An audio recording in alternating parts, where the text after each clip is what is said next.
अध्यक्ष महोदय धन्यवाद। पर्यावरण व वातावरणातील बदल MIDCतील कंपन्यांमार्फत बेलापूर पट्टीतील खाडीमध्ये सोडण्यात येणाऱ्या रसायनयुक्त विषारी पाण्यासंदर्भामध्ये नवी मुंबईतील प्रमुख किनारपट्टी म्हणून ओळखली जाणारी दिवाळे बेलापूर साळसोळा वाशी किनारपट्टी त्याचप्रमाणे दिवापर्यंत किनारपट्टी आहे।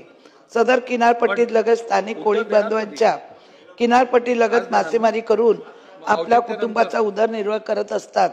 तसेच MIDCतील कंपन्यांमार्फत सदरच्या किनारपट्टीमधून रसायनयुक्त नानाभाऊ मंत्री उत्तर द्यायला आलेले आहेत कृषीवरचं तुमच्या पहिल्या प्रस्तावावरचं, तर औचित्य झाल्यावर आपण उत्तर घेऊ। नाही चर्चा पूर्ण झाली आहे। अध्यक्ष महोदय, त्या रसायनयुक्त पाणीची जी पाईपलाईन आहे ही बोनकोड्या गावाच्या खाडी लगतून सोडली जाते। जेव्हा पाऊस जास्त पडतो त्यावेळी या कंपन्या रसायनयुक्त पाणी सोडतात आणि संपूर्ण मासेमारी जी आहे ती संपुष्टात येते। सगळे मासे रसायनयुक्त पाण्यामुळे मेले जातात, अनेक जीवाणू मेले जातात आणि खाडीकिनारी त्याच्यामध्ये दुर्गंधी वगैरे सुटली जाते।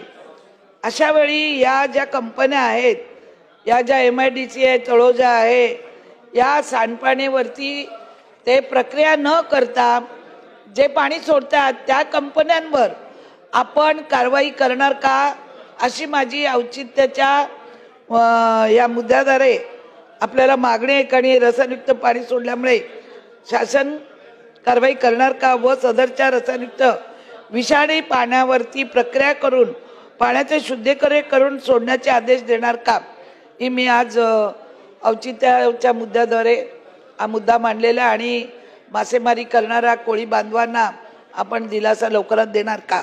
कारण हा मुद्दा मी जवळजवळ 2024 मध्ये गुरुवार 4 जुलैला सभागृहात घेतला होता, पण काही कारवाई केली नाही। उलट या कंपन्या कोणाला ना कोणाला पैसे देऊन मॅनेज करून आपलं पाणी व्यवस्थितरित्या सोडत असतात। तर शासन याच्यावर ताबडतोब कारवाई करणार का।